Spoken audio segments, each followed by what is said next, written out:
আমার বরের প্রথম স্ত্রী এসে হাজির হয়েছে। আমি বিস্মিত হয়ে গেলাম। বাবা তো শুনেই মাথায় হাত দিলেন। রাহাত মাথা নত করে দাঁড়িয়ে আছে। আমি বধূ বেশে। আজ রাহাতের সাথে আমার বিয়ে ছিল। গত 3 মাস ধরেই আমাদের বিয়ের কথা চলছে। রাহাতের সাথে আমার পরিচয়টা অল্প সময়ের। কিছুদিনের পরিচয়ে বেশ ভালোই একটা সম্পর্ক হয়ে ওঠে আমাদের মধ্যে। হঠাৎই দুই পরিবারের সম্মতিতে আমাদের বিয়ে ঠিক করা হয়, কিন্তু সে বিবাহিত। কিভাবে? একটা বারও জানতে পারলাম না। পাশে থাকা রমণী থেকে জানতে পারলাম ভালোবেসে নাকি 6 মাস আগে তাদের বিয়ে হয়েছে। লুকিয়ে বিয়ে করায় কেউ কিছুই জানে না। রাহাতের দিকে তাকালাম, তার মুখের দিকে তাকেও ঘৃণা হচ্ছে। মাথা নিচু করে দাঁড়িয়ে আছে সে। কি বলবো কিছু ভেবে পাচ্ছি না। দৌড়ে ঘরে গিয়ে দরজা বন্ধ করে দিলাম। বাহিরে বরপক্ষের সাথে কনে পক্ষের তুমুল ঝগড়া হচ্ছে। বাড়িতে হুলুস্থুল কাণ্ড বেঁধে গেছে। পরিস্থিতি নিয়ন্ত্রণে আনতে ছেলের চাচা বললেন, আপনার ছেলের মানে? আপনার ছেলে আবার কে? ইশারায় এক যুবকের দিকে ইশারা করলেন তিনি। ঘরের ভেতর থেকে সব শুনতে পারলেও দেখতে পারছি না কিছুই। আমার চাচাদের কোনো সাড়া শব্দ পেলাম না। খানিকক্ষণ পর আমার ছোট বোন মধু এসে বলল, আপাকে নিয়ে আয়, বিয়ে হবে। ওর কথা শুনে বিস্মিত হলাম। কি বলছে ও? বিয়ে হবে মানে? মনে হাজারো প্রশ্ন থাকতেও কোনো শব্দ করলাম না। বাধ্য মেয়ের মতো চুপচাপ বিয়ের আসরে চলে গেলাম।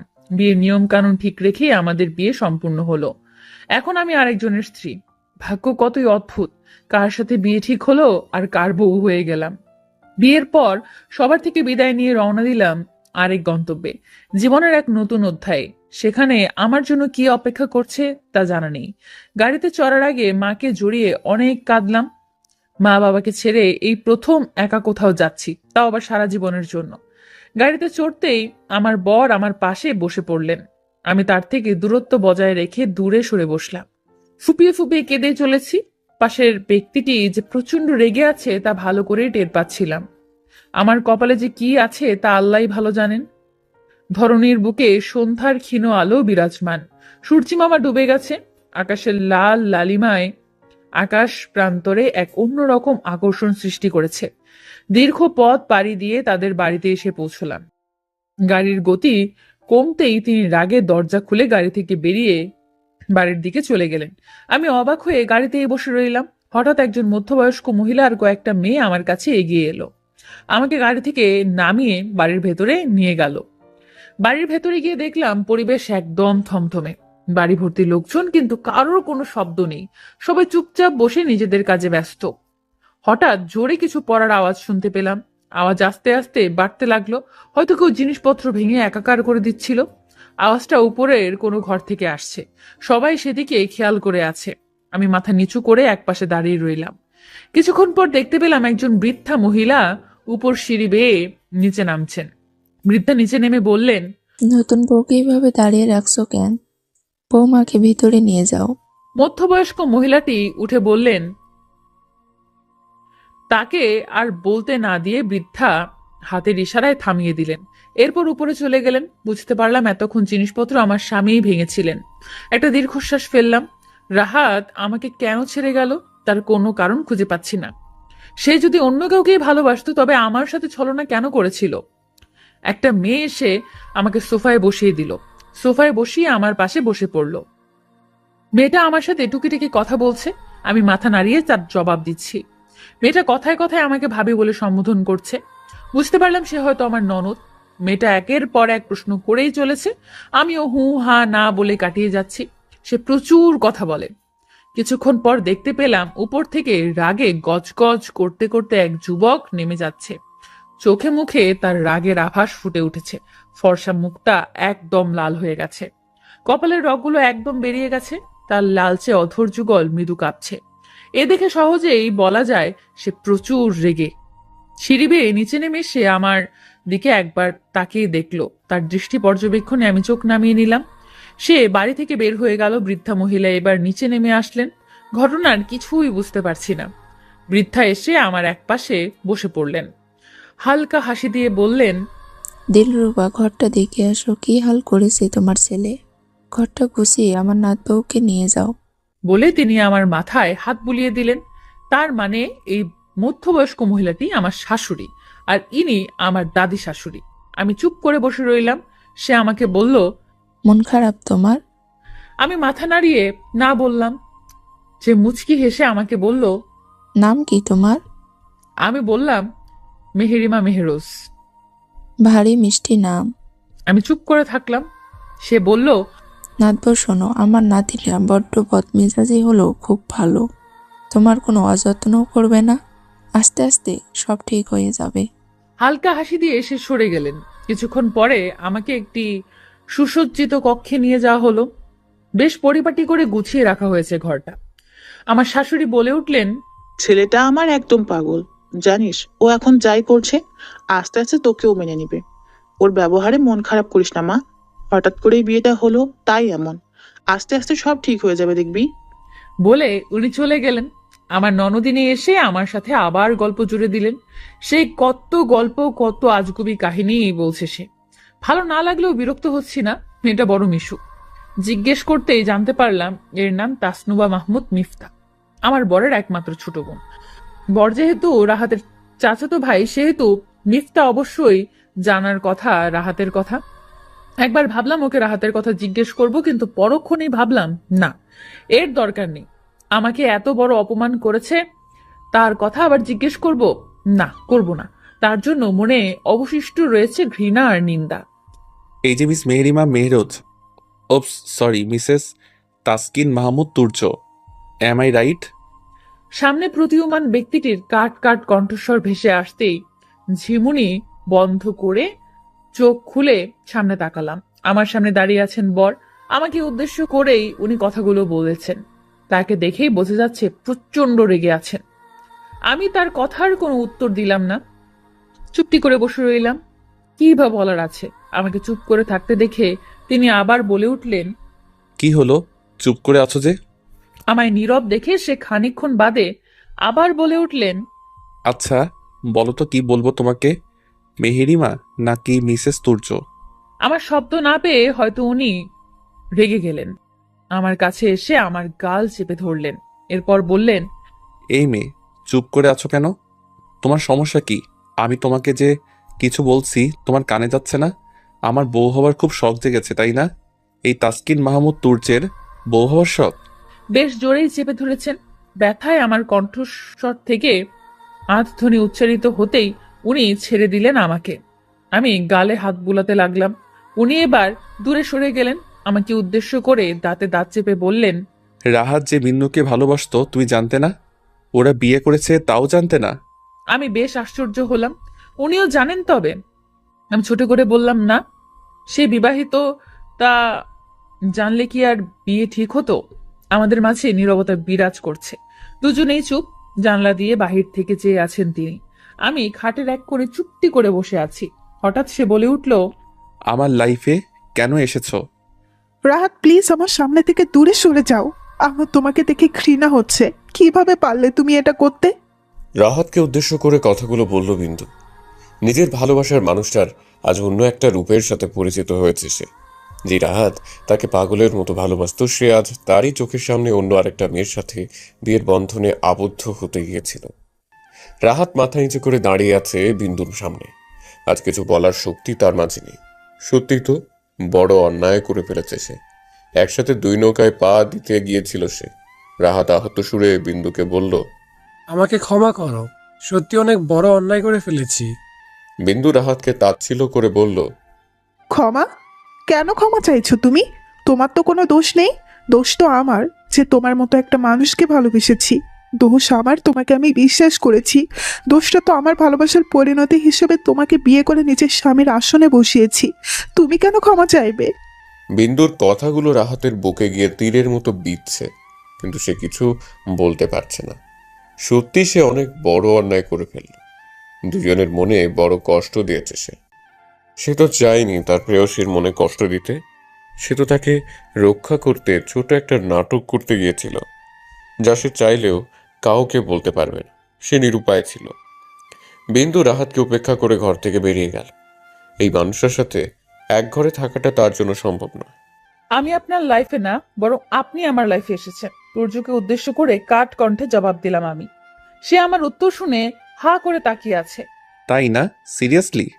আপনি তো জানতেন রাহাত বিবাহিত। তা জেনে শুনে যখন ও আবার বিয়ে করতে যাচ্ছিল তাকে আটকাননি কেন? কেন সত্যিটা আগে বলেননি? আমার কথায় তুর্য খানিকটা ভরকে গেলেন। ঠিকই তো, সে তো আটকায়নি। এবার তার দৃষ্টিতে অনুশোচনা দেখতে পাচ্ছি। আপনার কি এটা উচিত ছিল না জানানো?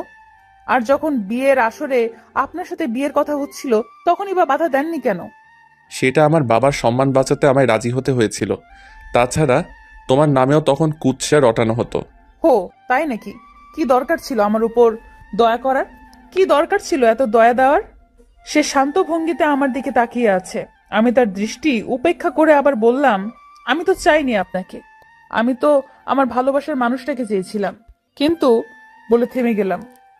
গলা ভারী হয়ে আসছে, চোখ দুটো ছলছল করছে। নিজেকে শান্ত রাখতে পারছি না, তবুও অনেক কষ্টে বললাম, সে তো প্রতারক। আমার সাথে ছলনা করেছে, আমাকে ঠকিয়েছে। আমার কথায় তুর্য আমার দিকে স্থির দৃষ্টি স্থাপন করলেন। কিছুক্ষণ আমার দিকে তাকিয়ে থেকে বললেন, রাত অনেক হয়েছে, ঘুমিয়ে পড়ো। বলেই ঘর থেকে বেরিয়ে গেলেন উনি। আমি তার যাওয়ার পানে চেয়ে দুফোঁটা অশ্রু বিসর্জন দিলাম। আমার সাথেই কেন এমন হওয়ার ছিল? চারপাশে অন্ধকার ঘনিয়ে এসেছে। আধার রাত্রি, চারপাশে বিরাজমান নীরবতা। কারো কোনো শব্দ নেই।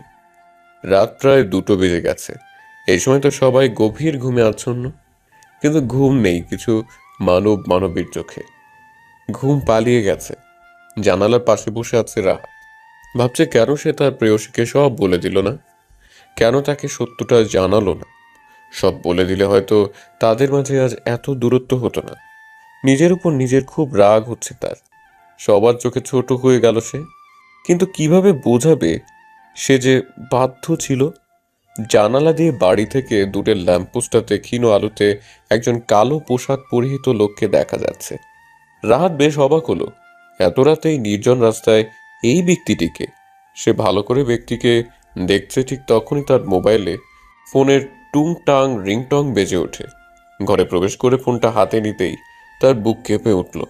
এতক্ষণ যে ভয়টা হচ্ছিল তাই এসে হানা দিয়েছে। কাঁপা কাঁপা হাতে ফোনটা রিসিভ করলো সে। ওপাশের ব্যক্তিটি প্রচণ্ড উত্তেজনা নিয়ে তার সাথে কথা বলছে, কিন্তু সে কথা বলতে পারছে না।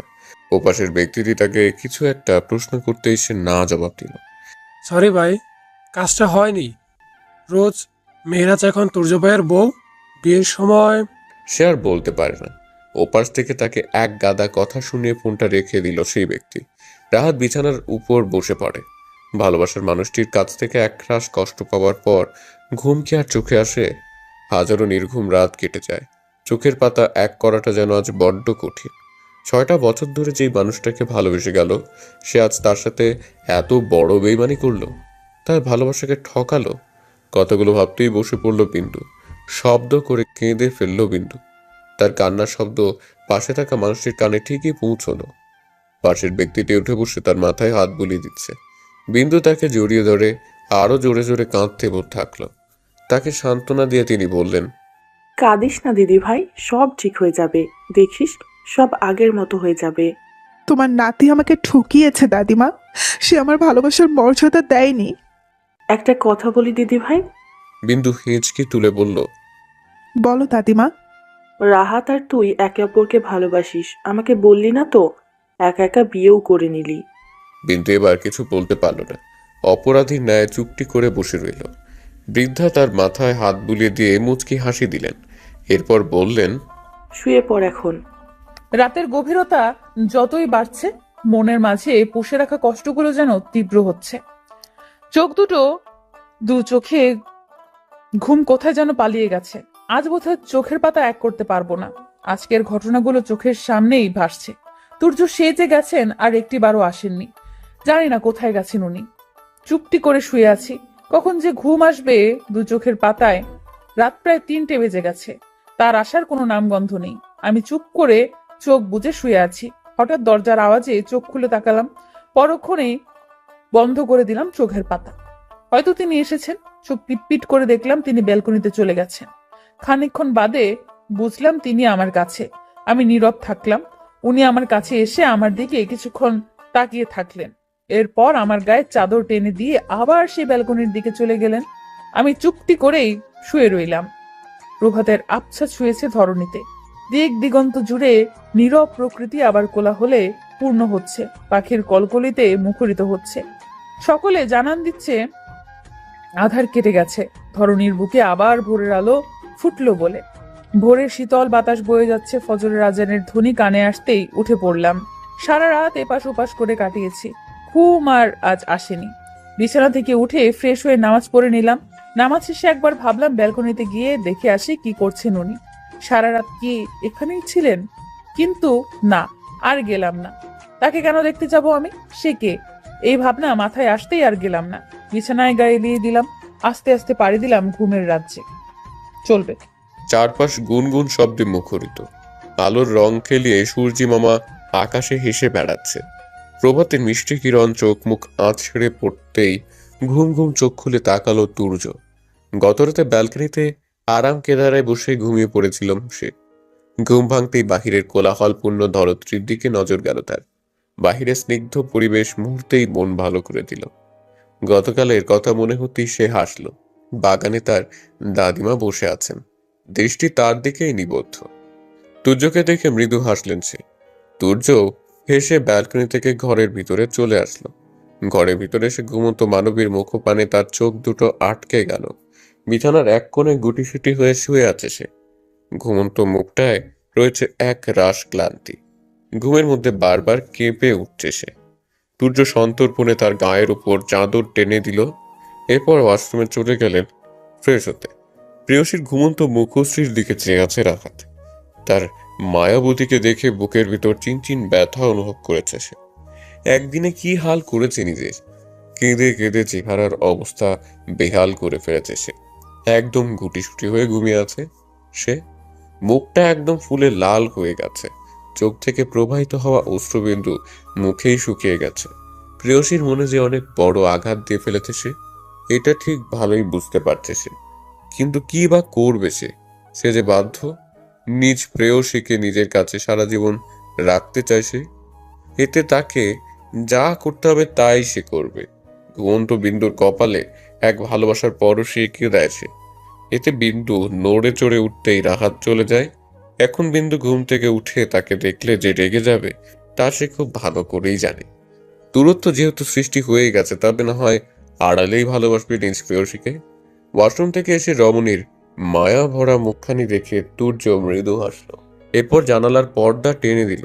শুভ্র রঙের পর্দা সরাতেই মৃদু কিরণ এসে রমণীর চোখে মুখে উপচে পড়ল। সে নড়ে চড়ে উঠল। তুর্য জানালায় হেলান দিয়ে রমণীকে ভালো করে প্রয়োগ করতে লাগলো। আবারও এলোমেলো হয়ে শুয়ে আছে সে। একদম বাচ্চাদের মতো মনে হচ্ছে তাকে। মুখে তার এক রাশ ক্লান্তি। রমণীর চোখেতে আলোর স্পর্শ পড়তেই তার স্নায়ুতন্ত্র সজাগ হয়ে গেল। রমণীর চোখ খুলে সামনের দিকে তাকালো। জানালায় হেলান দিয়ে দাঁড়িয়ে থাকা ব্যক্তিটির উপর পড়ল সে। চোখ নামিয়ে নিল। নিজের দিকে নজর পড়তেই নিজেকে এলোমেলো অবস্থায় দেখে ধপ করে উঠে বসে নিজেকে ঠিক করে নিল। অস্থির ভাব ফুটে উঠেছে তার চোখে মুখে। এভাবে উঠে পড়ায় তুর্য ভাবনার সাগরে থেকে বেরিয়ে আসলো। তার ধ্যান ভেঙে গেল। খানিকটা ইতস্তত বোধ হচ্ছে। রমণীর সন্নিকটে এসে বলল, গুড মর্নিং। তাহলে আপনার ঘুম ভাঙলো?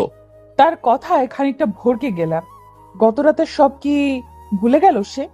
আমি তার কথার উত্তর দিলাম না, চুপটি করে রইলাম। ফ্রেশ হয়ে নিচে আসো। বলে ঘর থেকে বেরিয়ে গেলেন তিনি।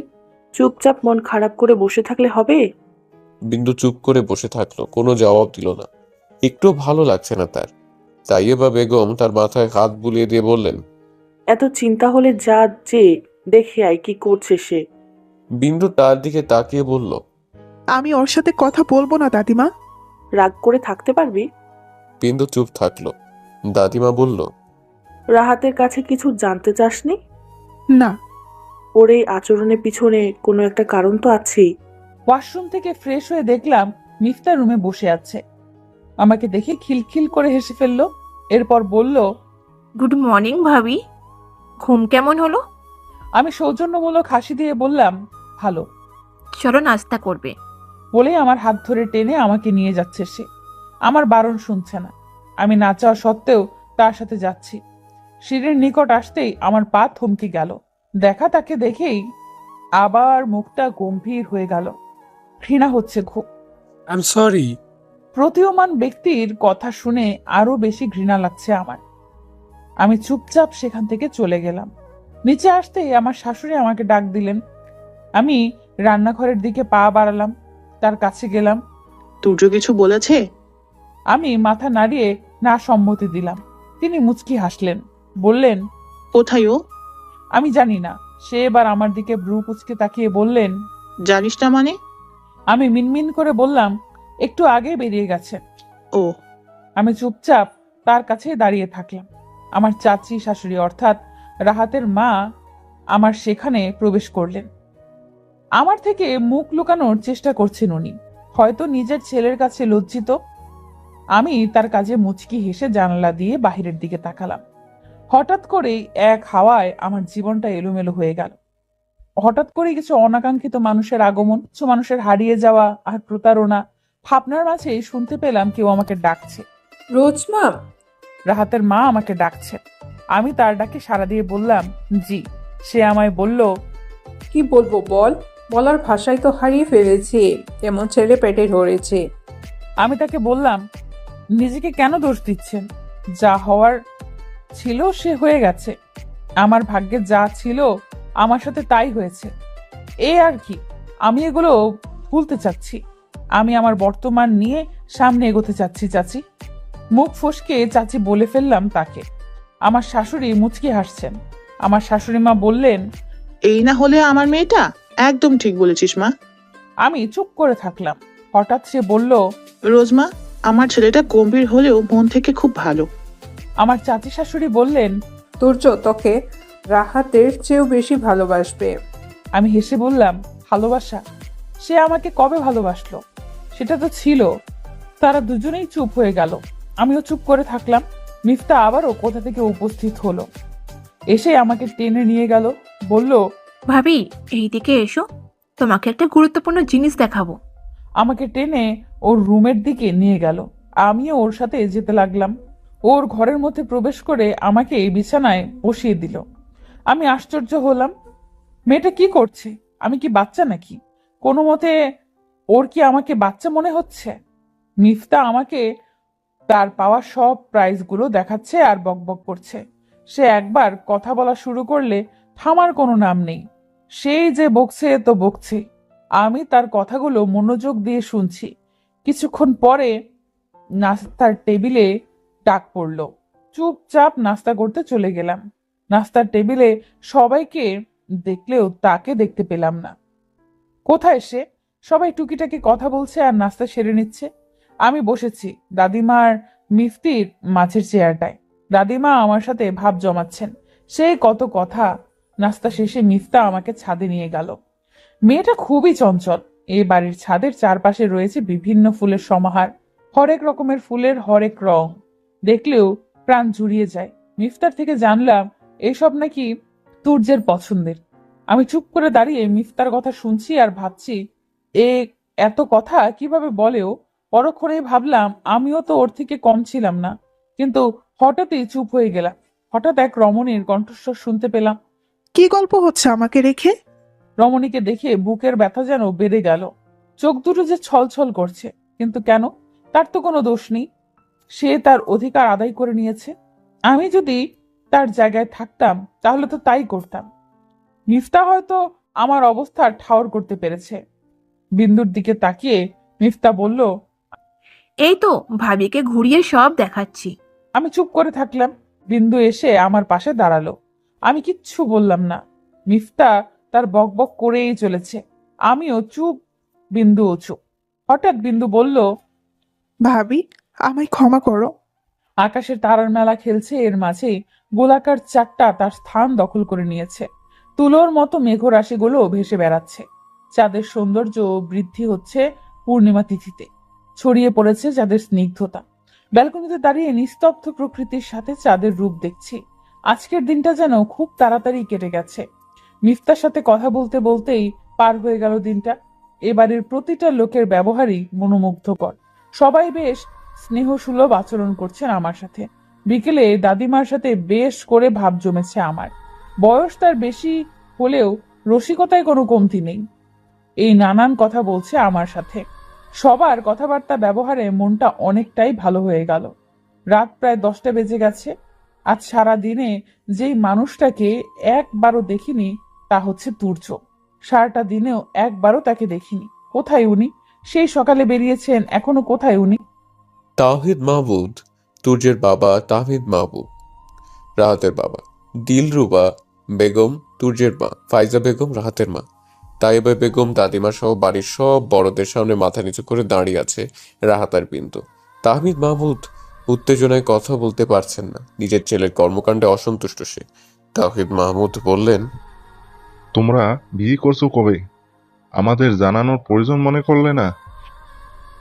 তাইবা বেগম বললেন। কেন করলে তুমি এমন? রাহাত চুপ করে দাঁড়িয়ে রইল। দিলরুবা বেগম বললেন, তোমরা একে অপরকে ভালোবাসো, এটা আগে কেন বললে না? আমরা কি তোমাদের মেনে নিতাম না? রাহাতের মা বললেন, রোজকে মাঝখানে কেন আনলে?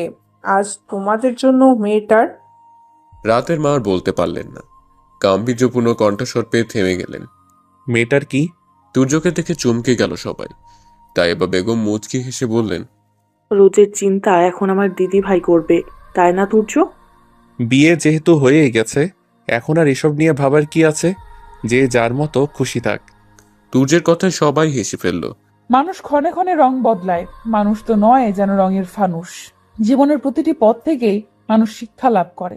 আমিও করছি। আকাশ পানি চেয়ে নিজেকে নিয়ে ভাবছি, আমার তো আমার লক্ষ্যে পৌঁছাতে হবে। আমার জীবন কি থেমে থাকবে নাকি? আমাকে অনেক আগে এগিয়ে যেতে হবে। কিন্তু আদৌ কি পারবো? দীর্ঘশ্বাস ফেললাম। আকাশ পানে চেয়ে মেলায় হারিয়ে গেলাম। হঠাৎ শুনতে পেলাম এক মোহনীয় কণ্ঠ। এত রাতে বেলকনিতে কি করছো? পেছন ফিরে দেখলাম তুর্য দাঁড়িয়ে আছেন। দেওয়ালের সাথে হেলান দিয়ে বুকে হাত গুজে দাঁড়িয়ে আছেন তিনি। তার ঠোঁটে কোণে ঝুলছে এক রহস্যময় হাসি। তার দিকে হাবার মতো তাকিয়ে থাকলাম। আমাকে তাকিয়ে থাকতে দেখে সে আমার সন্নিকটে এসে দাঁড়ালো। আমি যেন পাথর জমে গেলাম। কি দেখছো? তার প্রশ্নে ভড়কে গেলাম। সাথে সাথে চোখ সরিয়ে নিলাম তার থেকে। সে মুচকি হাসলো। এত রাতে এখানে কি করছো? ভালো লাগছিল না, তাই এসেছিলাম। আমায় মিস করছিলে বুঝি? বিস্ফোরিত নয়নে তার দিকে তাকালাম। সে আবার হাসছে। আমি কি বলবো ভেবে পাচ্ছি না। সে বলল, আর মিস করা লাগবে না, চলে এসেছি, এখন ঘরে চলো। বলে সে ঘরে চলে গেল। আমি মূর্তির মতো কিছুক্ষণ দাঁড়িয়ে থাকলাম। এরপর ঘরের ভেতর চলে এলাম। ভেতরে এসে দেখলাম উনি খাটের উপর শতান হয়ে শুয়ে আছেন, চোখের উপর হাত দিয়ে শুয়ে আছেন। আমি কিছু না বলে সোফার উপর বসে পড়লাম। চুপচাপ বসে আছি। কিছুক্ষণ পর মোবাইলের শব্দে উনি উঠে গেলেন, কারো সাথে কথা বললেন। আচমকাই উঠে বললেন, কয়টা বাজে? আমি তার দিকে চেয়ে বললাম, 11টা। ও শিট। সে হন্তদন্ত হয়ে বেরিয়ে পড়লেন। বেশ আশ্চর্য হলাম। আমি জিজ্ঞেস করলাম, এত রাতে কোথায় যাচ্ছেন? সে প্রতি উত্তরে একগাল হেসে বলল, কাজ আছে বউ, চিন্তা করো না। তার কথাগুলো মনে অন্যরকম শিহরণ জাগিয়ে তুলছে। তার বলা শেষ কথাটাই কানে বাজতে লাগলো। সে কি আমাকে স্ত্রী হিসেবে মেনে নিল? গভীর রাতে গভীর ঘুমে আচ্ছন্ন আমি। হাতে কারো স্পর্শ পেয়ে তাড়াতাড়ি উঠে বসলাম। দেখলাম তুর্য আমার হাত ধরে বসে আছেন। তিনি আমাকে দেখে বিচলিত হয়ে পড়লেন। তুর্য বললেন, কি হয়েছে তোমার? উঠে গেলে যে? আপনি কখন এলেন? আরো আগে এসেছি, ফ্রেশ হয়ে খাবার খেয়ে সবে এলাম। ও। আচ্ছা, একটা কথা জিজ্ঞেস করার ছিল। বলুন। তুমি কোন ক্লাসে যেন পড়ো? এইচএসসি দিয়েছি। ও, তা পড়াশোনা আর? আমি আরো পড়তে চাই। তুর্য মুচকি হেসে বললেন, অবশ্যই পড়বে। তাসকিন মাহমুদ তুর্যের বউ অশিক্ষিত থাকবে এটা হতেই পারে না। তুমি না চাইলেও তোমাকে পড়তে হবে। আমি অবাক হয়ে তার পানে চেয়ে রইলাম। সে আমায় বলল, এভাবে তাকিয়ে না থেকে ঘুমাও, অনেক রাত হয়েছে। আমি জানি আমি দেখতে স্মার্ট, কিন্তু আমাকে দেখার সময় আরও আছে। তার কথার উত্তরে কি বলবো ভেবে পাচ্ছি না। গা চলে যাচ্ছে। উনি নিজেকে কি মনে করেন? তুর্য মুচকি হাসছেন। এরপর আমাকে ঘুমানোর জন্য জোরে একটা ধমক দিয়ে ব্যালকনিতে চলে গেলেন। আমি শুয়ে পড়লাম। কিছুক্ষণ পর বুঝতে পারলাম কেউ মাথায় হাত বুলিয়ে দিচ্ছে। চোখ খোলার খুব ইচ্ছে হলো, কিন্তু খুললাম না। এতটুকু বুঝতে পারছি তুর্যই হয়তো। কিন্তু কি করতে চাচ্ছে সে? চুপটি করেই শুয়ে থাকলাম। হঠাৎ তার মোহনীয় কণ্ঠধ্বনি, উচ্চারিত শব্দগুলো আমার শ্বাস আটকে দিল। তার উচ্চারিত শব্দগুলো মনের মধ্যে শিহরণ জাগিয়ে তুলতে যথেষ্ট। আমার কানের কাছে বিড়বিড় করে তুর্য আনমনে বলছেন, স্বপ্নবিলাসী কন্যা, স্বপ্ন বিলিয়ে কোথায় তুমি যাও, ভালোবাসার একটু স্বপ্ন আমার চোখে দাও। প্রলাপ বকোনা স্বপ্নবিলাসী, করোনা আমার সনে আড়ি, এসো স্বপ্নে হাতে রেখে হাত, অজানার পথে যাই হারি। স্বপ্নবিলাসী কন্যা তুমি, আমার ভালোবাসার কুবলয়, তোমায় ভালোবেসে মনের কষ্ট করতে চাই ক্ষয়। স্বপ্নবিলাসী জায়গা দাও আমায় তোমার মোহ ডোরে, তোমায় আমি ভালোবাসবো আজীবন, সংসার বাঁধিব ছোট্ট কুড়ে ঘরে। পাখির কুঞ্জন সত্যি মনোমুগ্ধকর। ভোরের আলো ফুটার গান গায় তারা। সকালে এত মিষ্টি ধ্বনি মন ভরিয়ে তোলে। ঘুম ভাঙানোর জন্য এইটা যথেষ্ট উৎকৃষ্ট পন্থা। আর মোড়া ভেঙে উঠে বসলাম। ঠোঁটের কোণে এক চিলতে হাসি, কিন্তু কে জানতো এক জোড়া মুগ্ধ নয়ন আমার দিকে চেয়ে আছে। সূর্য দরজার কাছটায় দেওয়ালের সাথে হেলান দিয়ে আমার দিকে চেয়ে আছে। আমি নিজেকে ঠিক করে বসলাম। সে আমার কাছে এসে বলল, তা মহারানী, ঘুম ভেঙেছে? জি। ঘুম কেমন হলো? কি উত্তর দিব আমি? ঘুম কেমন হয় মানে? তার দিকে তাকালাম। সে হেসে ফেললো। আমার সন্নিকটে বসে বলল, আচ্ছা, তোমার এইচএসসি এর রেজাল্ট কি? আমি বললাম A+। তুমি কোন গ্রুপের স্টুডেন্ট? সায়েন্স। তো এখন কোন দিকে যাওয়ার ইচ্ছে? মানে? মানে কি হতে চাও তুমি? আমি প্রফুল্ল হয়ে বললাম, আমি ভার্সিটিতে পড়তে চাই। তা না হয় পড়বে, কিন্তু কি হতে চাও? জানি না। আমার উত্তরে সে আমার দিকে এমন ভাবে তাকালো মনে হয় ভুল কিছু বলে ফেলেছি। আমি চুপ করে থাকলাম। সে বলল, এখন ফ্রেশ হও, এসে কথা বলবো। মুখ ফুসকে জিজ্ঞেস করে ফেললাম, কোথায় যাচ্ছেন? মেডিকেলে যাচ্ছি। কিন্তু কেন? সে আমার কাছে এগিয়ে আসলো। আমি পিছিয়ে গেলাম। সে আমার কাছে এসে কানের সামনে ফিসফিসিয়ে বলল, অপারেশন করতে যাচ্ছি। আমি বোকার মতো আবার প্রশ্ন করে বসলাম, কেন? আজব তো, এই মেয়ে মানুষের অপারেশন কেন করতে হয়? বোকার মতো প্রশ্ন করছো কেন? আমি মিনমিনিয়ে বললাম, আপনি কি ডাক্তার? এখন হাসপাতালে রোগীর অপারেশন করব, আর এসে তোমার অপারেশন করব, তোমার মাথার ভূত সরাবো। বলে তিনি রহস্যময় হাসি হাসলেন। আমি ঠোঁট উল্টে দাঁড়িয়ে থাকলাম। হাত দিয়ে মাথায় চুল খামতে ধরল রাহাত। কিছু ভালো লাগছে না তার। এই মুহূর্তে তার কি করা উচিত বুঝতে পারছে না সে। সে কি সবাইকে সত্যটা বলে দিবে, নাকি অনুশোচনার আগুনে পুড়ে মরবে? গোধূলি বিকেলে প্রকৃতি তার অপার রূপে নিজেকে সাজিয়ে নিচ্ছে। বাগানে বসে আছি, সাথে মিফতা আর দাদিমা। একটুও ভালো লাগছে না আমার। 2 দিন হয়ে গেল এ বাড়িতে এসেছি, অথচ বাবা মায়ের সাথে একটা বারও কথা হয়নি। মন খারাপ করে দোলনায় বসে আছি, বসে বসে দুলছি। কোথা থেকে হঠাৎ রাহাত এসে আমার হাত ধরে বলল, আমার সাথে এসো। আমি অবাক হয়ে গেলাম। রাহাত আমার হাত ছাড়ুন, কিন্তু সে আমার হাত ধরে টেনেই নিয়ে যাচ্ছে। আমি অবাক না হয়ে পারলাম না। দাদিমা তাকে থামতে বললেও থামছে না সে। আমি চিৎকার করতেই বিকট শব্দ ভেসে আসতেই চোখ বন্ধ করে কানে হাত দিয়ে নিলাম। একে একে চূর্ণ বিচূর্ণ হচ্ছে ঘরের প্রতিটি আসবাবপত্র। কোনো কিছুই আস্ত রাখছেন না তিনি। প্রচন্ড রেগে গেছেন তুর্য। রাগে তার কপালে শিরা উপশিরা ফুলে উঠছে। ফর্সাটি মুখটা একদম ফুলে লাল হয়ে গেছে। চোখ থেকে আঙুলের ফুলকিঙ্গ ঝরছে। তাকে এত রেগে যেতে দেখে আমি নিজেই বিস্মিত হলাম। রাহাত আমাকে নিয়ে যাওয়ার চেষ্টা করায় কি তুর্য এতটা রেগে আছেন, নাকি অন্য কারণে? কিছুই বুঝতে পারছি না। কিছুক্ষণ আগে রাহাত যখন আমাকে টেনে নিয়ে যাচ্ছিল, তখনই সেখানে উপস্থিত হন তুর্য। রাহাতকে আমার হাত ধরা অবস্থায় দেখে তেলে বেগুনে জ্বলে উঠেন তিনি। রাহাতের হাত থেকে আমাকে ছাড়িয়ে ঘরে নিয়ে আসেন। এরপরে শুরু করেন তার তুলকালাম কাণ্ড। একে একে সব ভেঙে তছনছ করে ফেলছে। আমি ঘরের এক কোণে চুপটি করে দাঁড়িয়ে আছি। কোনো টু শব্দটিও করছি না, কারণ আমার সেই সাহস হচ্ছে না। তাকে এত রাগান্বিত অবস্থায় দেখে আমার আত্মা কেঁপে উঠল। রাহাতের আচরণে ক্ষুব্ধ তিনি, নাকি অন্য কোনো কারণে? আমার জন্য যদি হয়ে থাকে, তাহলে আমার প্রতি এতটা পজিটিভ তিনি। কিন্তু কেন? আমি চুপ করে দাঁড়িয়ে আছি। কিছুক্ষণ পর তিনি আমার সামনে এসে দাঁড়ালেন। আমি কোনো শব্দ করলাম না। তিনি আমাকে বললেন, রাহাতের এত সাহস হলো কি করে? আমি আস্তে করে বললাম, আমি জানি না। তিনি আমাকে ধমক দিয়ে বললেন, তুই জানো না মানে? ওর এত সাহস কি করে তোমাকে নিয়ে যায়? আমি সারা শব্দ করলাম না। তিনি আমার সামনে দাঁড়িয়ে রাগে ফুঁসছেন আর এক হাত দিয়ে মাথার চুল খামচে ধরছেন। হঠাৎ সে আমাকে অবাক করে দিল। আমার হাত পা ঠান্ডা হয়ে আসলো তার কৃতকর্মের জন্য। সে আমাকে তার বাহুডোরে আবদ্ধ করে নিল। আমি বিস্মিত। সে আহত কণ্ঠে আমায় বলল, তুমি কি রাহাতকে এখনো ভালোবাসো? তার কণ্ঠস্বর শুনে আমি কেঁপে উঠলাম, কিন্তু উচ্চারিত শব্দধ্বনিগুলো হজম হলো না। চোখ দুটো ভিজে গেল। আমি তাকে বললাম, আপনি যদি এখনো তাই ভেবে থাকেন তাহলে ভুল ভাবছেন। আমাকে যে এইভাবে ঠকায় তার প্রতি আমার মনের কোনো অংশে কি একটুও জায়গা থাকতে পারে? আমি তাকে ঘৃণা করি। সে আমার সাথে প্রতারণা করেছে আর আমি তাকে ভালোবাসবো? সে আমার আবেগ ছিল যা আমি নিজের মন থেকে মুছতে চাচ্ছি। এবার তার মুখে রাজ্য জয়ের হাসি দেখতে পেলাম। বোধহয় আমার কথায় খুশি হয়ে গেছেন। কিন্তু আমি তাকে অবাক করে দিয়ে আবার বলে ফেললাম, আপনি চিন্তা করবেন না, আপনার পথেও কোনো বাধা দেব না আমি। আপনার জীবন থেকেও দূরে চলে যাব। মাত্র কিছুদিন সময় দিন আমায়, এরপর চলে যাব। বিয়ের আসরে আমার বিয়ে না ভাঙতে দিয়ে বড় উপকার করেছেন আপনি।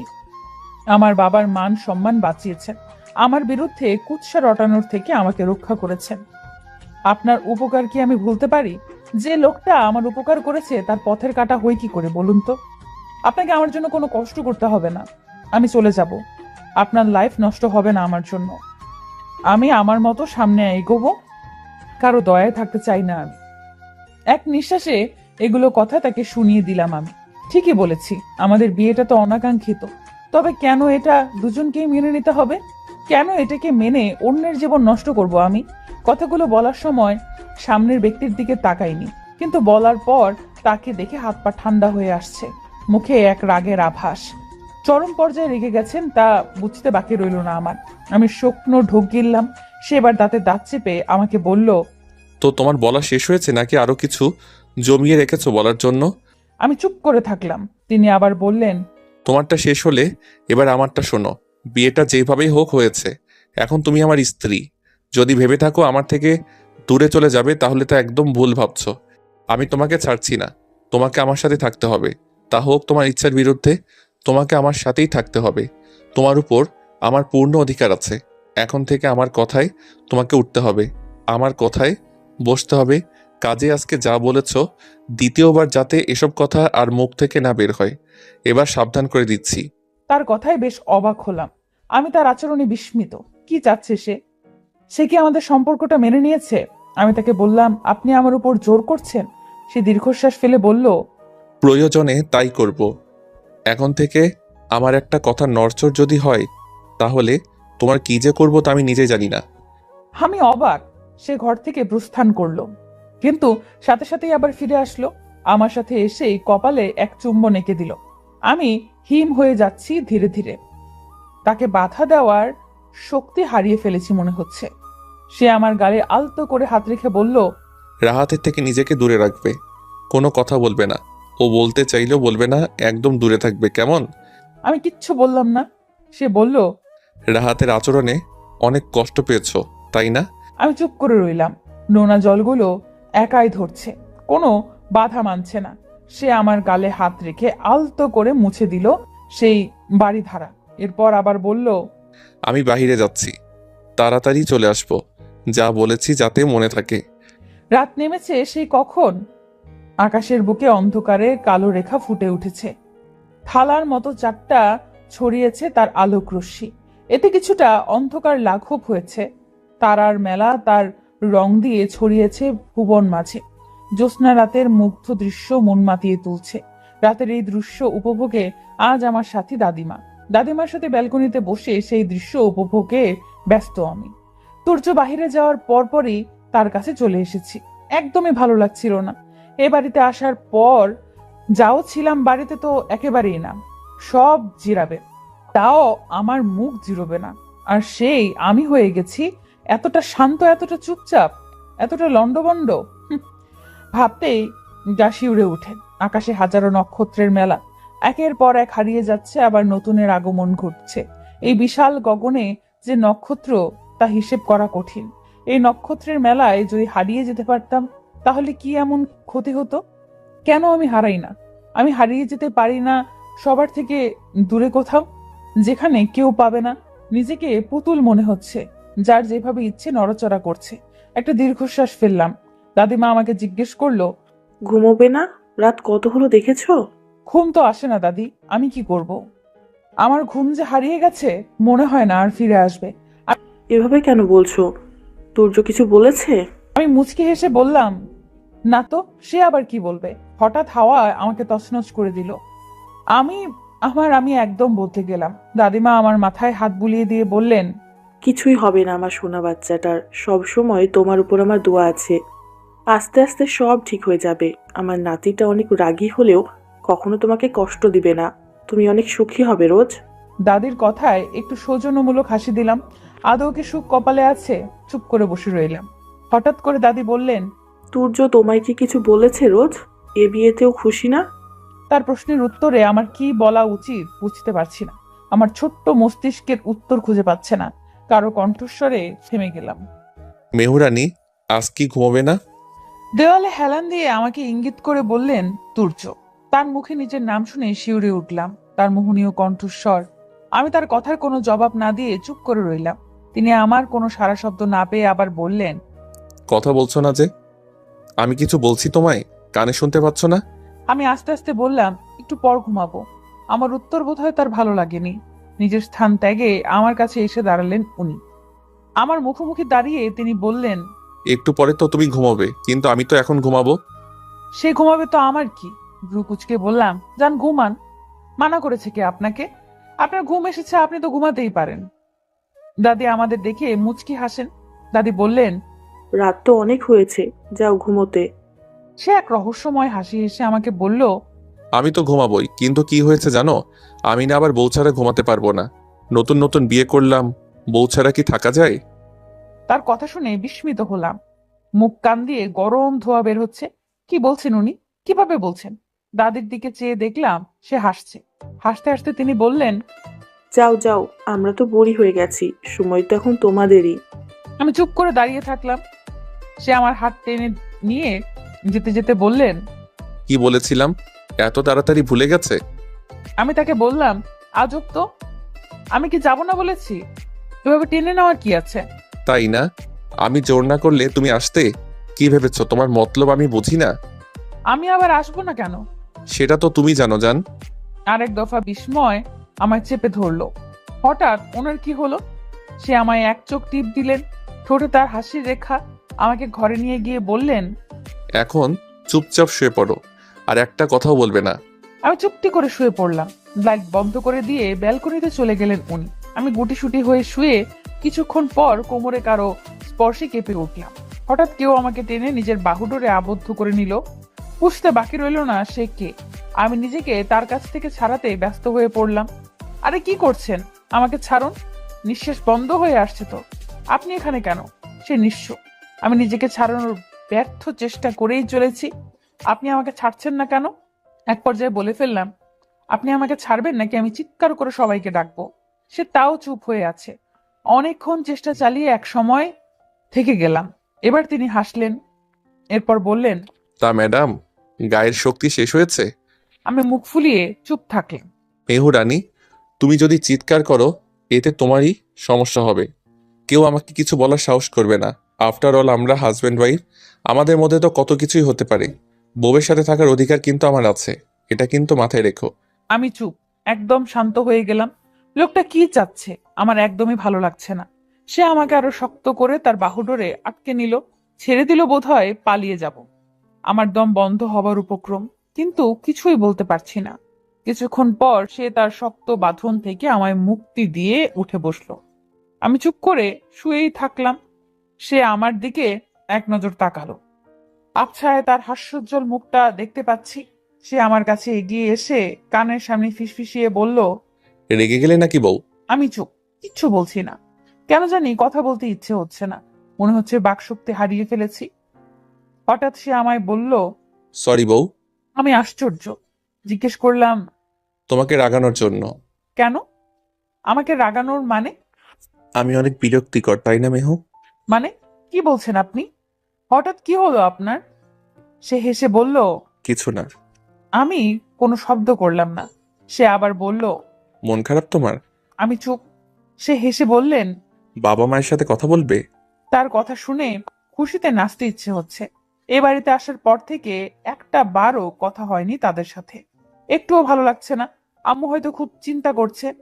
আমি খুশিতে বললাম, এখানে আসার পর একটা বারও কথা হয়নি। সে তার মোবাইলটা আমার দিকে এগিয়ে দিয়ে বলল। নাও কথা বলো। আমি মুখ গম্ভীর করে বললাম, এত রাতে আম্মু ফোন ধরবে? আম্মু তো ঘুমাচ্ছে। দেখো, মেয়ের চিন্তায় সজাগত থাকতে পারে। আম্মুকে ফোন দিলাম। তুই একবার রিং হতেই আম্মু ফোনটা তুললো। আম্মুর সাথে কথা বললাম কিছুক্ষণ। আম্মুর কাছ থেকে সবার খোঁজ খবর নিলাম। আম্মু এই বাড়ির কথা জানতে চাইলে সব বললাম। বললাম আমি ভালো আছি, সবাই আমার যত্নে কোনো কমতি রাখেনি। রাহাতের কথা জিজ্ঞেস করতেই চুপসে গেলাম। যেই জিনিসটা আমি ভুলতে চাচ্ছি সেটাই কেন বারবার। আম্মুর বলা শেষ কথাটায় আমি আটকে উঠলাম। এই 2 লাইন শুনতেই পুরনো অতীতগুলো মাথা নাড়াচাড়া দিয়ে বসলো। হাত পা ঠান্ডা হয়ে গেল। সেই অতীতের সামনাসামনি যদি আমাকে হতে হয় তখন কি করব আমি? হাত পা হিম হয়ে আসলো।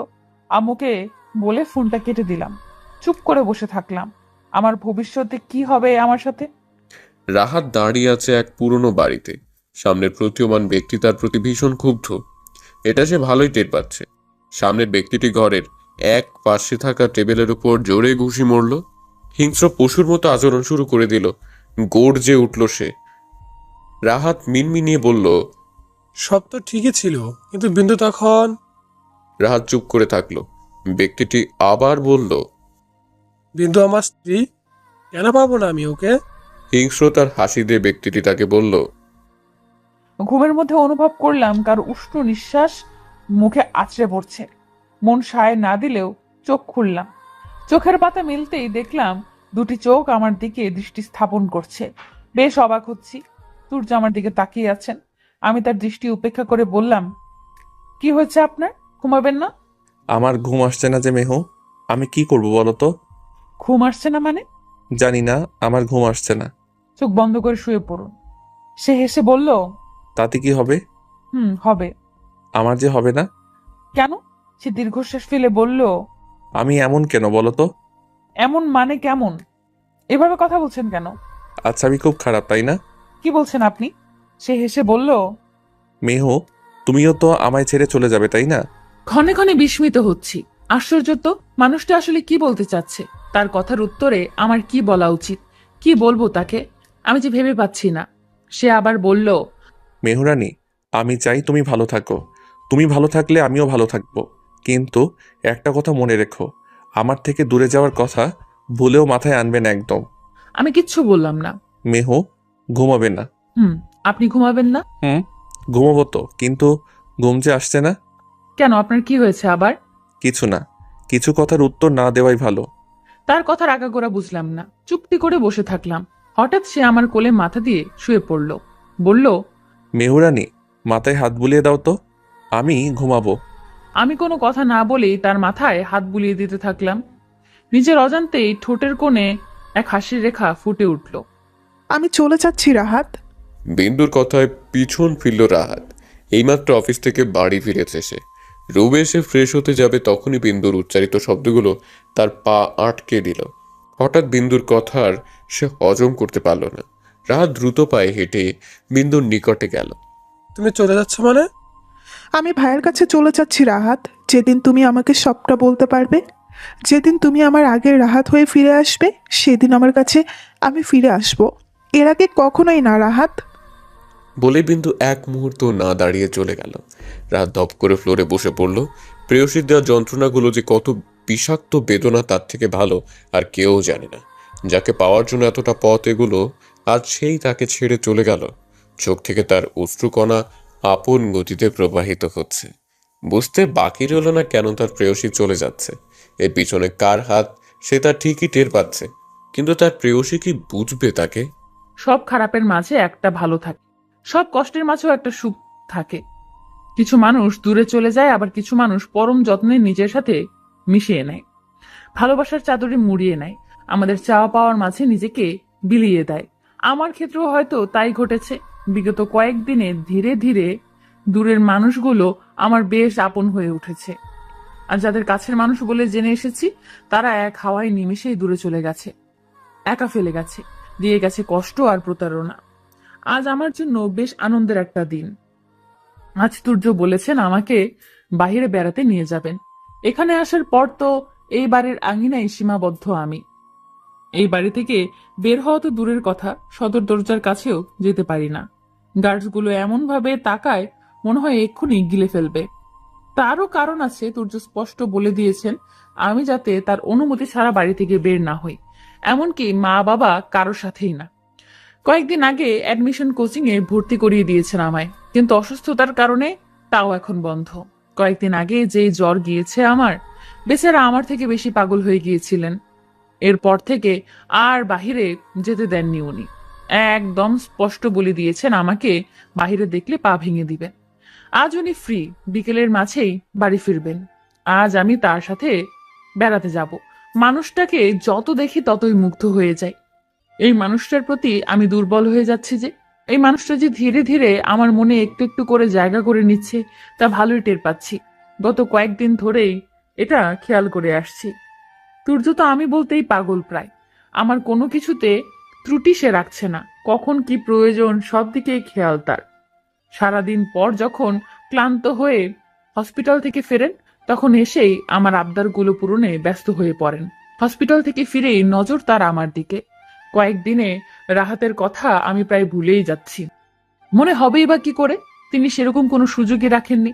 আমাকে সব সময় ব্যস্ত রাখার চেষ্টা করেন। আমার ভালো লাগা না লাগা তার কাছে সবচেয়ে বেশি ইম্পর্টেন্ট। একদমই একটা পাগল। রাহাতকে সে দু চোখেও দেখতে চায় না। এমনকি সেদিন তো স্পষ্টই বলেছেন সে যেন আমার সামনে না আসে। রাহাত বাধ্য ছেলের মতো মেনে নিল। আমারও বেশ ভালো লাগছে, সে আমার সামনে না আসলেই ভালো। একে দেখলে ঘৃণায় শরীর শিউরে ওঠে আমার। ঠোঁট উল্টে খাটের উপর বসে আছি। কোন জামাটা যে পরবো ভেবে পাচ্ছি না। একটার পর একটা উল্টে দেখে যাচ্ছি, কিন্তু কোনোটাই আমার পছন্দ হচ্ছে না। কি করব ভেবে পাচ্ছি না। এক সময় আমার শাশুড়ি এসে বললেন, কি করছিস রোজমামনি? আমি তার ডাক শুনে তার দিকে তাকালাম। সে হেসে দিল। আমি ঠোঁট উল্টে বললাম, দেখো না কোন জামাটা বেশি সুন্দর। আমার রোজমামনি যা পড়বে তাতেই তাকে একদম পরীর মতো লাগে। তাহলে কি একসাথে সবগুলোই পরবো? শাশুড়ি মা আমার কথায় হেসে দিলেন, বললেন, আমার পাগল মেয়েটা, সব কেন পরবি? একটা পরবি। কিন্তু হঠাৎ তুই কাপড় চোপড় নাড়া দিচ্ছিস, কোথাও যাবি? আমি মিনমিনিয়ে বললাম, একটু বাহিরে যাব, উনি বলেছেন। বুঝেছি, এদিকে আয় আমার সাথে। বুঝেছি, এদিকে আয় আমার সাথে। কোথায়? আগে আয় না। উনি আমাকে নিয়ে ওনার ঘরে চলে গেলেন। এবার আলমারি খুলে গাঢ় গোলাপি রঙের একটা শাড়ি আমার হাতে ধরিয়ে দিলেন। বললেন, যা এটা পর, একদম মানাবে তোকে। আমি বললাম, শাড়ি পরবো? শাড়ি পরবি, খুব সুন্দর লাগবে পরিটাকে। কিন্তু আমি তো শাড়ি পরতে পারি না ভালো করে। শাশুড়ি মা হেসে বললেন, আমি আছি না, আমার মামুনিটাকে আমি পরিয়ে দিচ্ছি। তিনি আমার গায়ে খুব সুন্দর করে শাড়িটা পরিয়ে দিলেন। নিজেকে আয়নায় খুঁটে খুঁটে দেখছি, কেমন লাগছে আমাকে। সুন্দর লাগছে না খারাপ লাগছে? শাশুড়ি মা বললেন, মার্শাল্লাহ, দেখি তো আমার মামুনিটাকে, একদম একটা পরি। দাদিমা আর মিফতা কোত্থেকে চলে এলেন কে জানে। তিনি বললেন, দেখি তো। বাবা, আমার নাত বউকে তো বেশ মানিয়েছে, খুব সুন্দর লাগছে। আমার নাতিটা তো পাগল হয়ে যাবে। মিফতা বলল, ভাবি সেই লাগছে তো তোমাকে, একদম বউ বউ। চলো আজকে আবারও তোমাদের বিয়ে দিয়ে দিই, অনেক মজা হবে। আমি লজ্জা মাখা একটা হাসি দিয়ে ঘর থেকে বেরিয়ে গেলাম। কিন্তু বিপত্তি ঘটল তখনই। চোখের সামনে সেই মানুষটা আবার এসে দাঁড়িয়েছে, হ্যাবলার মতো তাকিয়ে আছে আমার দিকে। রাগ ঘৃণা দুটোই হচ্ছে এই মুহূর্তে। অনেক রাগ দেখিয়ে বললাম, কি হয়েছে? লজ্জা নেই আপনার? অন্যের স্ত্রীর দিকে এইভাবে তাকিয়ে আছেন কেন? সে মুহূর্তেই চোখ নামিয়ে নিল। রাহাত বলল, সরি ভাবি, আসলে বড় মায়ের সাথে কথা বলতে এসেছিলাম। বিস্মিত হলাম। আমি পাশ কাটিয়ে সামনে আসতেই এক মানবের রাগান্বিত মুখশ্রী দেখে থমকে গেলাম। ভালোই বুঝতে পারছি রেগে গেছেন খুব। তিনি তাড়াতাড়ি করে হেঁটে আমার নিকটে এসে আমার হাত ধরে টেনে আমাকে ঘরে নিয়ে গেলেন। আমি আশ্চর্য হলাম, কিন্তু কিছুই না বলে তাকে অনুসরণ করলাম। তাইবা বেগমকে উদ্দেশ্য করে রাহাত বলল, দাদিমা, আমি চলে যাচ্ছি। তাইবা বেগম বললেন, চলে যাচ্ছ মানে? বিন্দুকে আনতে যাচ্ছ? রাহাত হেসে বলল, তাকে কোথায় পাবো? সে তো আমার নীর ছেড়ে পালিয়েছে। আমার নীরে কি আর ধরা দিবে? রাহাত, তোমার কি হয়েছে বলবে? কেন এমন করছো? কোনো সমস্যা হলে আমাদের বলো, আমরা কি তোমার আপনজন নই? কোনো সমস্যা নেই দাদিমা, আমার ভালো লাগছে না, সবকিছু বিষাক্ত লাগছে। তাই ভাবছি বাহির থেকে কিছুদিন ঘুরে আসি। কোথায় যাবে? দেশে বাইরে যেতে চাই। তাইবা বেগম বললেন, যাও তবে, তাড়াতাড়ি ফিরো।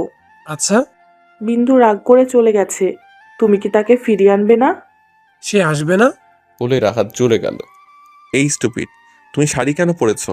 আর ওই রাস্কেলটার সাথে কথা বলছিলে কেন? প্রচন্ড রেগে ধমকের সুরে আমাকে বললেন তুর্য। বলেই তিনি টেবিলের ল্যাম্পটা ছুঁড়ে ফেলে দিলেন। ভয়ে আমার আত্মা আকাশে। আমি হাজারো বললে যে তার রাগ কমবে না তা বুঝতে পারছি। আমি চুপ থাকলাম। তিনি তার ইচ্ছে মতো ভাঙচুর করেই চলেছেন। হঠাৎ তিনি এসে আমায় জড়িয়ে ধরলেন। আমি চুপ করে দাঁড়িয়ে। সে আমাকে বলল, কেন বোঝো না আমাকে? আমি কি এতটাই খারাপ? ওনার কথা শুনে শিউরে উঠলাম। আমি বললাম, আমি তো ওখানে। উনি আর আমাকে বলতে দিলেন না। বললেন, মেহু, আমাকে ছেড়ে যাওয়ার খুব তাড়া তোমার, তাই না? আমি কি করলাম? আমার কোনো কথাই উনি শুনতে চাচ্ছেন না কেন? আমি কিছু বলবো এর আগেই তিনি আবার বলে ফেলছেন, তোমাকে বলেই বা কি লাভ? সবাই তো আমার জীবনে আসে আর যায়, কেউ আমার সাথে থেকে যায় না। আচ্ছা বলো তো, আমি এমন কেন? আমি তাকে রাগ দেখিয়ে বললাম, কি বলছেন আপনি? পাগল হয়ে গেলেন নাকি? আমার কথা তো শুনবেন। এইভাবে কথা না শুনে পাগলের মতো করাটার মানে কি? নিজেকে কি পাগল প্রমাণ করতে চাইছেন? সে হাসলো। হেসে বলল, আমি তো পাগলই। পাগল না হলে তো সব ঠিক থাকতো। মানে এভাবে ঘুরিয়ে পেঁচিয়ে কথা না বলে সোজাসাপটা কথা বলতে পারেন না বুঝি?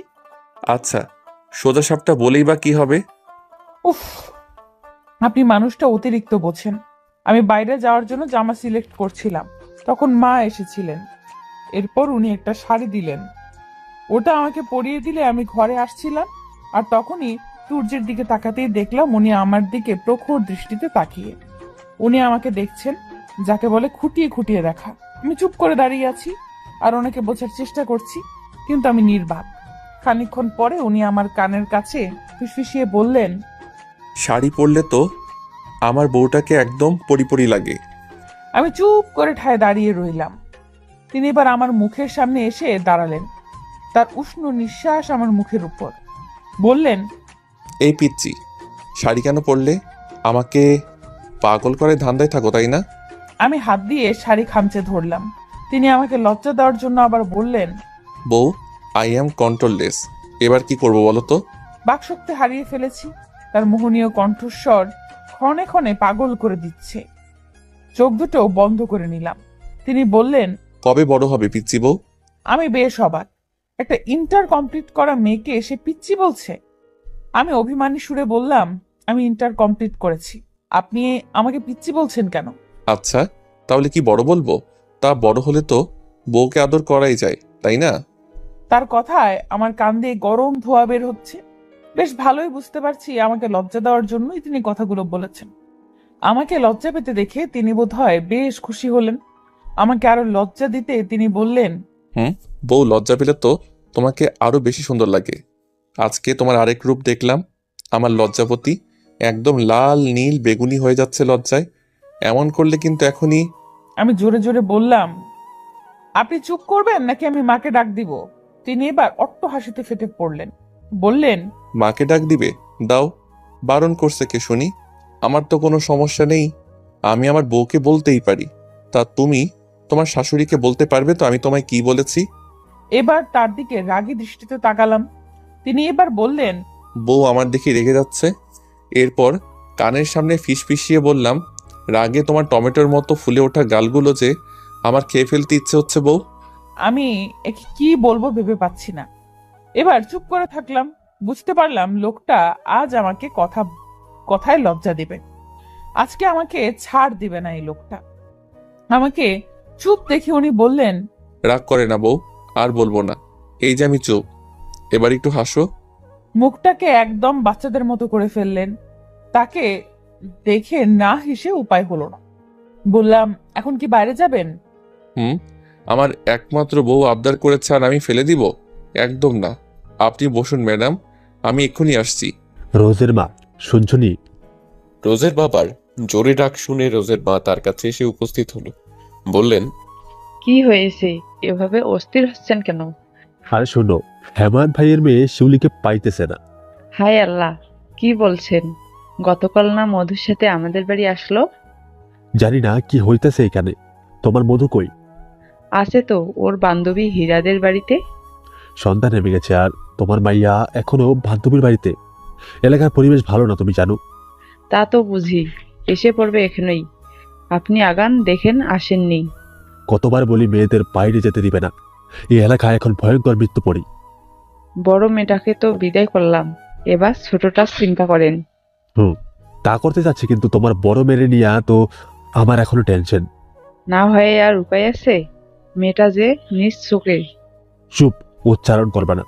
রোজের মা চুপ হয়ে গেলেন। রোজের বাবা আবার বললেন, আয়মান স্যার মারা গেছে 3 মাস হইল। তার মৃত্যুর রহস্য এখনো খুঁজে বের করতে পারলো না পুলিশ। আর এলাকায় এখন কি ঘটছে? সপ্তাহে একটা করে মেয়ে নিখোঁজ, আর আর কতদিন পর এদের মৃতদেহ উদ্ধার। বুঝি না এখন কি করা উচিত। নিজের রুমে বসে কান্না করছে বিন্দু। সবকিছু তার কাছে বিষাক্ত লাগছে। চারপাশের মানুষগুলো এতটা খারাপ, তাকে নিয়ে খেলছে তারা। ভালোবাসার নামে এক খেলায় মেতেছে তারা, খেলছে তাকে নিয়ে। রাহাতকে ভুলতে পারবে না সে, যতই তার থেকে দূরে থাকুক না কেন। দিন শেষে তাকে ছাড়া সে অচল। ভালোবাসে তো তাকে, কিন্তু হঠাৎ করে কি হলো? বিন্দু তার চিন্তা ভাবনার মাঝেই কারো পায়ের আওয়াজ শুনতে পেল। বুঝতে বাকি রইল না সে কে। তাড়াহুড়ো করে নিজের চোখের জল মুছে নিল সে। এরপর খাটের উপর বসে পড়ল। হঠাৎ শুনতে পেল, বাহ, ভালোই অভিনয় শিখেছিস তো। বিন্দু বলল, ভাইয়া তুমি? কেন, অন্য কেউ আসবে? কথা ছিল, কাচ্ছিস কেন? কোথায়? কাচ্ছি না তো।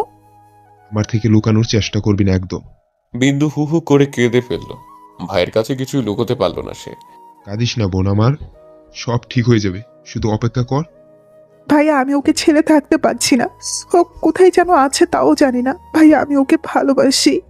জানি তো, সময় হোক, সব ঠিক হয়ে যাবে।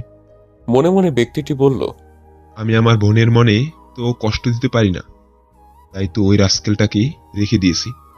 বদ্ধ দুয়ার ঠেলে খোলা আকাশের নিচে এসে দাঁড়িয়েছি। মুক্ত প্রকৃতিতে মুক্ত আমি প্রকৃতির মাঝে হারিয়ে যাচ্ছি। রাশি রাশি গাছপালার ভিড়ে নিজেকে বিলিয়ে দিতে ইচ্ছে হচ্ছে, খুব করে ইচ্ছে হচ্ছে আজ হারিয়ে যাই। কিছুক্ষণ আগেই আমাকে নিয়ে একটা পার্কে এসেছেন তুর্য, এসে ছোটাছুটি শুরু করে দিয়েছেন। তিনি বারণ করেই চলেছেন, কিন্তু কে শোনে কার কথা? আমি আমার মতো ছুটছি, যা যাওয়ার তা পরে দেখা যাবে।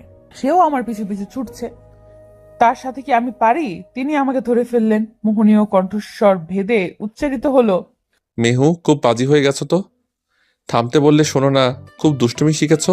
আমি চুপ করে থাকলাম। তিনি বললেন, একবার বাড়িতে যাও, এরপর দেখাচ্ছি কত ধানে কত চাল। আমি বললাম, আপনি তো পারেনই এটা, কথায় কথায় আমাকে ঝাড়ি দেওয়া, উঠতে বসতে আমাকে কথা শোনানো। আর কিছু কি পারেন আপনি? সিরিয়াসলি? আর আপনি আপনি কি করেন শুনি ম্যাডাম? আমি আবার কি করব? আমি তো একটা শান্ত ভদ্র মেয়ে। আচ্ছা তাই? হঠাৎ দেখতে পেলাম রাস্তার ওপাশে আইসক্রিমওয়ালা বসেছে। আমি তাকে বললাম আমি আইসক্রিম খাবো। আচ্ছা দাঁড়াও। আমি দাঁড়াতে পারবো না, আমি যাচ্ছি বলে রাস্তার ওপাশে যেতে ব্যস্ত হয়ে পড়লাম। তার কোনো কথাই শুনলাম না, কিন্তু হঠাৎই একটা মোটরসাইকেল আমাদের সামনে দিয়ে গেল, আর চালাক ব্যক্তিটি আমার উপর কিছু একটা চলবে। রাত জেগে পড়াশোনা কোনো কালেই আমার পছন্দের ছিল না, এমনকি এখনো না। বাড়িতে তো রাত 8টা অবধি পড়ার পরেই ঘুমে চোখ দুটো বন্ধ হয়ে যেত। রাত জেগে পড়াটা আমার জন্য একেবারে বিরক্তিকর। এত রাত জেগে পড়ে করবোটা কি? অবশ্য সামনে অ্যাডমিশন টেস্ট, পড়াশোনা করাটা এখন খুব জরুরি।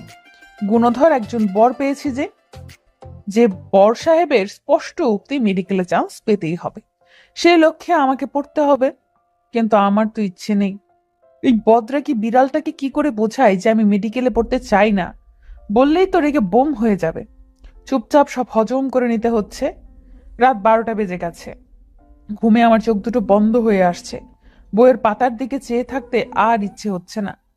এদিকে তারও কোনো খবর নেই। সন্ধ্যায় আমার মাথায় 1 বস্তা পড়ার বোঝা চাপিয়ে যে বেরিয়েছেন, এখন পর্যন্ত তার কোনো হদিশ পাই না। পড়ার টেবিল থেকে উঠে বেলকনিতে একবার উকি দিলাম, এখনো কেন আসছে না। এরপর ওয়াশরুমে গিয়ে চোখে মুখে পানি দিয়ে আসলাম, এতে যদি চোখের ঘুমটা কাটে। এখন যদি আমি ঘুমোই, আমার কপালে যে শনির কোন দশা আছে তা বেশ ভালোই জানা আছে আমার। আবার সেই বইপত্র সামনে নিয়ে বসে পড়লাম। বই নড়াচড়া করে চলেছি, পড়ার একটু ইচ্ছে নেই। হঠাৎ দৃষ্টি গেল হাতের উল্টো পিঠের সেই দাগগুলোর দিকে। মুহূর্তেই ভয়ে আমার সারা শরীর কেঁপে উঠল। মাথা ঝিমঝিম করতে লাগলো। সেই দিনের কথা যখনই মনে হয় তখনই আমি শিউরে উঠি। তুর্য সেদিন ভয়ঙ্কর রেগে গেছিলেন আমার উপর, আর একটু হলেই আমায় গিলে ফেলতেন তিনি। সেদিন মোটর সাইকেলের চালাক ব্যক্তিটি আমার গায়ে এক বোতল পানি ছুঁড়ে মারলো, সাথে কিছু অসভ্যতামিও করলো। আমার পিঠের দিকে কিছুটা অংশ উন্মুক্ত ছিল, যার দরুন কথাগুলো খুব খারাপভাবেই প্রভাব বিস্তার করলো আমার উপর। আমি মাথা নিচু করে দাঁড়িয়ে থাকলাম। তুর্যের রাগান্বিত মুখশ্রী প্রতীয়মান হতেই শিউরে উঠলাম। প্রচন্ড রেগে লোকগুলোর যাওয়ার দিকে তাকিয়েছিলেন তিনি। আমি চুপ। সেদিন তিনি বাড়িতে এনে আমায় খুব করে বকেছিলেন, আমাকে দেওয়ালের সাথে চেপে ধরেছিলেন। এতে আমার হাতে থাকা কাচের চুড়িগুলো কেটে হাতে একদম বাজেভাবে বিঁধে গিয়েছিল। আমার কি দোষ ছিল তা বুঝতে পারিনি। আমি তো শাড়ি নিজের ইচ্ছেতে পরিনি, আর শাড়ি সামলাতেও পারি না। সেদিন তুর্য বাড়িতে হুলস্থুল কাণ্ড বাঁধিয়ে দিয়েছিলেন। তাকে কোনো অংশে পাগল থেকে কম মনে হয়নি। সেদিনের পর থেকে আমি পণ করেছি আর কখনো শাড়ি পরবো না। লোকগুলোর করুণ পরিণতি করেছিলেন তিনি, তা অবশ্য আমি সঠিক জানি না, কিন্তু খুব খারাপ যে করেছেন তা বেশ বুঝেছি। আমার ভাবনার সমাপ্তি ঘটল কারো মোহনীয় কণ্ঠস্বর উপলব্ধি হতে। মেহু, পড়া কমপ্লিট করেছো? আমি তাড়াতাড়ি ঠিক হয়ে বসলাম। দেখলাম দরজায় হেলান দিয়ে দাঁড়িয়ে আছেন তুর্য। তার দৃষ্টি আমার দিকেই নিবদ্ধ। আমি তাড়াতাড়ি চোখ সরিয়ে বইয়ের পাতায় চোখ বুলালাম। তিনি ধীর পায়ে এগিয়ে এসে পাশের চেয়ারে বসে পড়লেন। আমি চুপ করে বইয়ের দিকে তাকিয়ে আছি। তিনি মুচকি হাসছেন। তিনি বললেন, আচ্ছা মেহু, কোন কারণে কি তোমার আমাকে বলদ বা বোকা মনে হয়? তার প্রশ্নে ভরকে গেলাম। কি উত্তর করব? আর কি প্রশ্নটাই উনি করছেন? এরকম প্রশ্নের মানে কি? কথা বলছো না যে? কি বলবো? আপনি এমন প্রশ্ন করছেন কেন? সেটা তো তুমি ভালো জানো। এতক্ষণ কি করছিলে? মন কোথায় থাকে? এবার বুঝতে পারলাম আমায় অন্যমনস্ক দেখেছেন তিনি। আচ্ছা, তুমি এত কি ভাবো বলো তো? যখনই কিছু জিজ্ঞেস করি ভাবনার সাগরে ডুব দাও কেন? আমি চুপ। সারাদিন কি আমার কথা ভাবো নাকি? আশ্চর্য হলাম। কি বলছেন উনি? তিনি আবার বললেন, অবশ্য ভাবারই কথা। নতুন বিয়ে হয়েছে, জামাইয়ের কথা ছাড়া আর কি ভাববে, তাই তো? আমি তাকে বললাম, একদম না। আমি আপনার কথা কেন ভাববো? আপনি কি ফিল্মের হিরো নাকি? তিনি বললেন, ফিল্মের হিরো না হই, কিন্তু বাস্তবে তো তোমার হিরো, তাই না? সো ভাবতেই পারো। আপনি আলতু ফালতু কথা রাখেন। রাখছি, কিন্তু বলো, পড়া শেষ করেছো? এবার কি বলবো? এত বড় বড় গাইড, এত এত প্রশ্ন, আমার এই ছোট্ট মস্তিষ্কে এসব তো ধরে না। কি হলো ভাবনার রানী, আবার কোন সাগরে ডুব দিলেন? মানে আর মানে করা লাগবে না, বুঝেছি এতক্ষণ আমার কথাই ভাবছিলে। একদম না। তাহলে পড়নি কেন? আমার এত পড়তে একদমই ভালো লাগে না তুর্য। তিনি আমার দিকে তাকিয়ে আছে, কিন্তু কিছু বললেন না। হঠাৎ বললেন, আচ্ছা ঠিক আছে, এখন তাহলে বলো তোমার কি ভালো লাগে। ঘর সংসার ভালো লাগে, তাই তো? ওকে, নো প্রবলেম, চলো সংসার শুরু করি। আমি ভরকে গেলাম।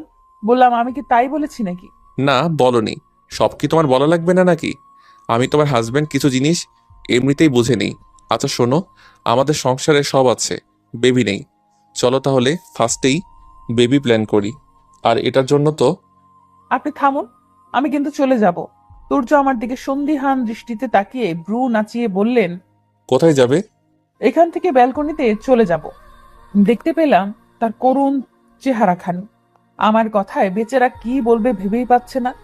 আমার নিজের এখন কেমন জানি লাগছে। কি বললাম আমি? আসলেই তো আমি গর্ধব। হঠাৎ তিনি বললেন, আচ্ছা অনেক রাত হয়েছে, এখন ঘুমিয়ে পড়ো। শাস্তিটা না হয় সকালে দিব। আমি বেশ আনন্দিত হলাম। তুর্য উঠে ওয়াশরুমে চলে গেলেন। হঠাৎ আমার মাথায় একটা প্রশ্ন ঘুরপাক খাচ্ছে। তিনি এত রাত অবধি ছিলেন কোথায়? আমাকে বাজেয়াপ্ত করেন। এখন আমি করব।